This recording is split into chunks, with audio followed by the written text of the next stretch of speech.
अस्सलाम वालेकुम दोस्तों, जॉली अजीम हाजिर फिर एक नई वीडियो के साथ। दोस्तों आज मैं आप लोगों के लिए एक बहुत ही मज़ेदार और नई रेसिपी लेकर आया हूँ। ये पाकिस्तानी रेसिपी नहीं है, ये हमारे जो है मशरक़ी पाकिस्तान के लोगों की बहुत ही स्पेशल एक रेसिपी है।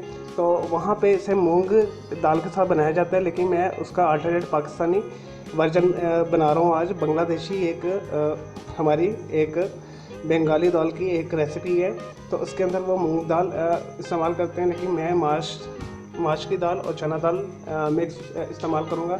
बहुत ही मज़ेदार है बंगाली दाल, इसे लाजमी आपने बनाना है और इसका मुख्तलिफ जो टेस्ट है वो आपको बहुत अच्छा लगेगा। चलो दोस्तों, मैं आपको बताता हूँ इसमें जो हमें इंग्रेडिएंट्स चाहिए, मैं आपको बताता हूँ। आपको पता है जो बांग्लादेशी लोग हैं, मशरक़ी पाकिस्तान के जो लोग हैं, मस्टर्ड के बगैर कोई भी हंडिया या सालन अनकम्प्लीट है। तो आज हम मस्टर्ड ऑयल के अंदर ही कुकिंग करेंगे। ये मैंने खालिद सरसों का तेल लिया है। आपने 3 से 5 टेबल स्पून के करीब मस्टर्ड ऑयल लेना है। सरसों का तेल जिसे कहते हैं, ये खालिद से बिल्कुल हाफ़ कप या हाफ़ प्याली मैंने माश की दाल ली है। मैंने ऐसे हाफ़ कप पानी के अंदर भिगो के अच्छे से साफ़ करके रखा हुआ है। चने की दाल मैंने ली है हाफ़ प्याली यानी हाफ़ कप, इसे भी मैंने पानी में भिगो के रखा हुआ है। एक दरमियाना साइज़ का मैंने प्याज लेकर मोटा मोटा काट लिया है। एक मैंने टमाटर लिया है, इसे भी मैंने डाइस फॉर्म में काट लिया है। 6 जबे मैंने लहसुन के लिए के करीब लिए, मैंने इसे छोटा छोटा चॉप कर लिया है। और 1 इंच का मैंने टुकड़ा लेके अदरक का इसे छोटा छोटा इस तरह चॉप कर लिया है। जो इसमें स्पाइस जाएगा वो मैं आपको बता देता हूँ। दोस्तों 1 टीस्पून के करीब मैंने लिया साल्ट हमेशा आप कम डालें, अपने हस्बे ज़ायका डालें as per test.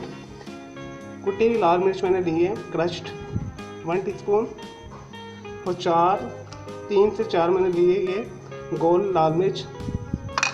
Half tea spoon मैंने लिया है राई मस्टर्ड सीड्स, इसमें ये सरसों के बीज होते हैं, इस तरह के होते हैं, और इसी से ही इसका एक फ्लेवर आएगा बहुत मज़े का सरसों के तेल के साथ मिक्स होके।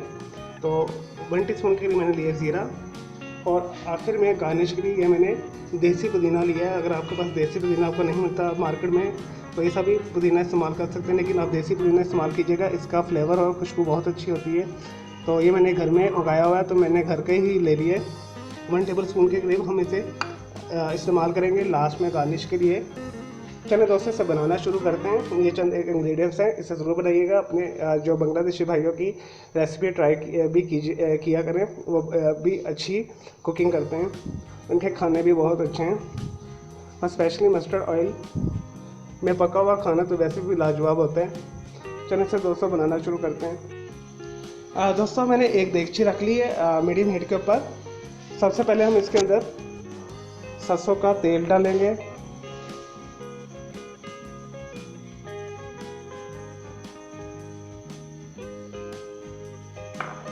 उसके बाद दोस्तों हम इसमें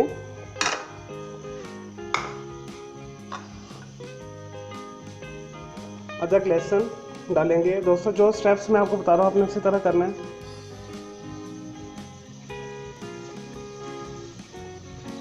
और ये सारे आपने स्पाइस डाल देना है, और जस्ट 1 मिनट के लिए हम इसे फ्राई करेंगे।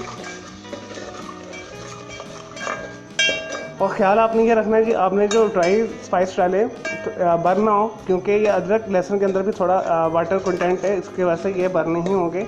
जस्ट हमने इसे 1 से 2 मिनट के लिए सौते करना है, भूनना है लाइट सा।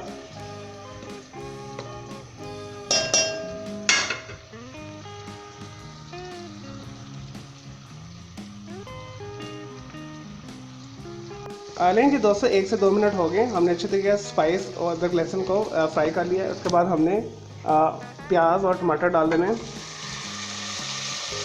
दोस्तों बस ख्याल रखें, स्टेप्स आपने यही करने हैं जो मैं आपको बता रहा हूँ। इसे मिक्स कर लें,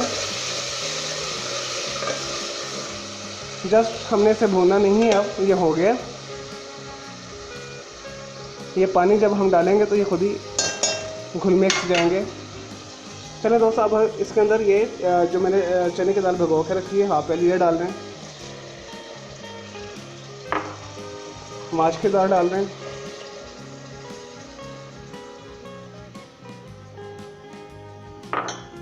और 1 लीटर के करीब इसमें पानी डालना है।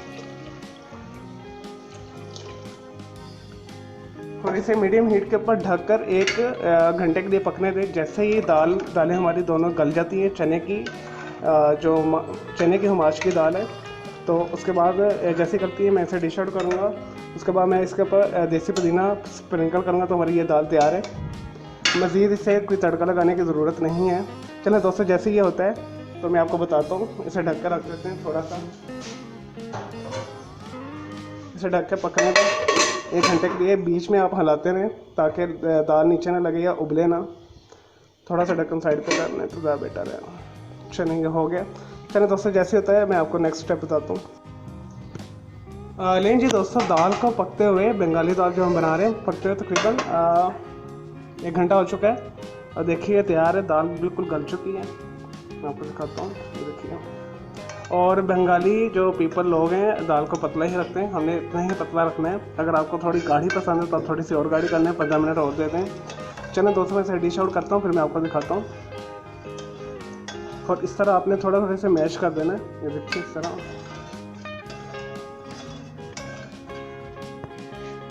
लेकिन जी दोस्तों, हमारी मज़ेदार बंगाली दाल तैयार है। दोस्तों, बांग्लादेश के अंदर इसे स्पेशली सरसों के तेल के साथ बनाया जाता है, तो आपने सरसों के तेल के साथ ही बनाना है, उसी से ही इसका अच्छा फ्लेवर आएगा। और जो मैंने आपको 1 टेबल स्पून के पुदीने के पत्ते बताए थे, ये थोड़े इसके अंदर डाल दें गार्निश के लिए। इससे एक बहुत मज़े का एक फ्लेवर आता है। तो चलिए दोस्तों, मैं उम्मीद करता हूँ आपको मेरी ये बंगाली दाल पसंद आई होगी। इसे ज़रूर बनाइएगा, ये बहुत ही मज़े की बनी है। मैंने टेस्ट किया इसे पतला या गाढ़ा अपने हिसाब से आप कर सकते हैं। और आप इसे नान के साथ खाएं, रोटी के साथ खाएं, चावल के साथ आपको मज़ा देगी। जिस चीज़ के साथ भी आप खाएंगे, लेकिन इसका बेस्ट कॉम्बिनेशन आपको चावल के साथ मज़ा आएगा, क्योंकि बंगाली लोग चावल बहुत खाते हैं और सफ़ेद चावलों के साथ दाल खाते हैं। तो आप इसे सफ़ेद चावलों के साथ ही खाइएगा, तो आपको टेस्ट बहुत अच्छा लगेगा। तो इसमें आप अपनी कर सकते हैं। अगर आप कुछ एडिशनल चीज़ें डालना चाहते हो तो डाल सकते हैं, अपने टेस्ट के हिसाब से कर सकते हैं। ये ऑथेंटिक मैंने आपको रेसिपी बता दी है। वहाँ पे मसूर की दाल भी इस्तेमाल की जाती है और मूंग दाल भी यूज़ की जाती है, लेकिन मूंग दाल ज़्यादा इस्तेमाल की जाती है। लेकिन पाकिस्तान के अंदर चना दाल को मिक्स करके पकाया जाता है, तो यहाँ पर ज़्यादातर ये कम्बिनेशन यूज़ किया जाता है। तो मैंने इसे पाकिस्तानी स्टाइल में बनाया है। चलिए दोस्तों, मुझे इजाज़त है, और मेरे दोनों चैनल के बेल आइकन को ज़रूर क्लिक कीजिएगा ताकि आपको लेटेस्ट अपडेट्स और नोटिफिकेशन मिलते रहे। मुझे इजाज़त है, फिर अल्लाह हाफ़िज़, टेक केयर।